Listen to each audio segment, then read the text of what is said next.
Finally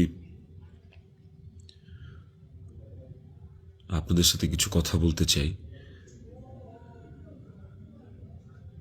আমি আসলে কখনোই চাই নাই যে মানুষটা পৃথিবী থেকে চলে গেছে সেই মানুষটাকে নিয়ে খুব বেশি বড় কোনো কনভারসেশন আপনাদের সাথে করতে।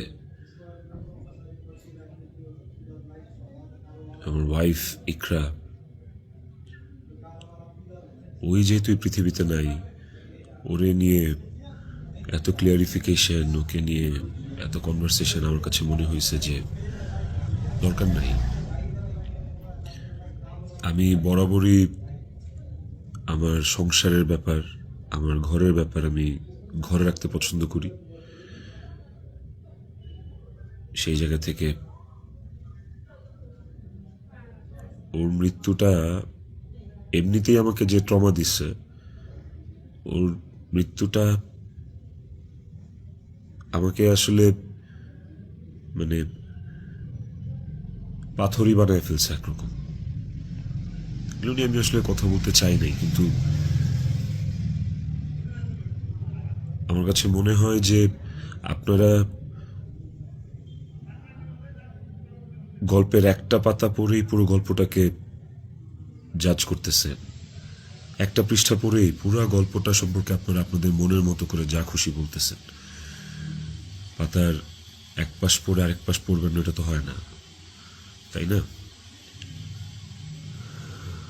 আর আমি আসলে কোনো কিছু প্রপারলি গুছায় বলার মতো স্টেটে নাই, পরিস্থিতিতে নাই।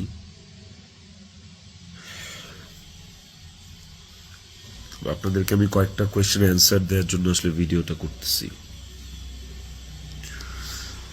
যে প্রশ্নের উত্তরগুলি আপনাদের কিছুটা হলেও কনফিউশন দূর করবে।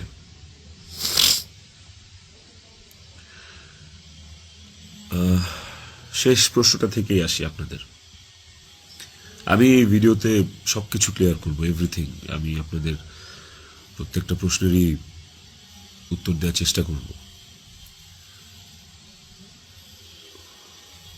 আপনাদের শেষ প্রশ্নটা ছিল যে মানুষটা একটা মানুষকে ভালোবাসার প্রমাণ দিতে যে আত্মহত্যা করে চলে গেল, মরে গেল, আমি ওই মানুষটা শেষবারের মতো মুখটাও দেখতে আসলাম না। এই যে আপনাদের প্রশ্নটা, আচ্ছা আপনারা কি আমার দেশে আসার মতো পরিস্থিতি রাখছেন? হ্যাঁ, আমি দেশে আসা মাত্রই আমার উপর মব সৃষ্টি হবে। আমি দেশে আসার মাত্রই আপনারা আমাকে টাইনা ছিঁড়ে ফেলবেন। আমার ফোনে এত এত এত থ্রেটস আমি আপনাদেরকে বলে বুঝাইতে পারবো না।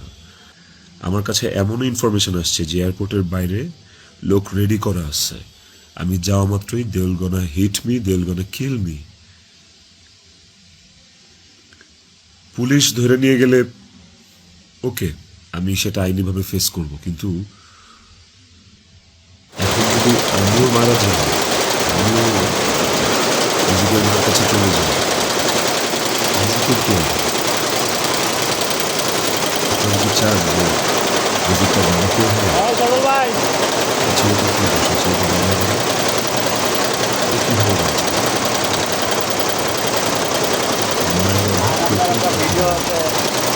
যে মানুষটা বাইচা আছে, বাপের অভাব কিন্তু মাও থাকবে না, বাপও থাকবে না, আপনারা এইটা চান? আমার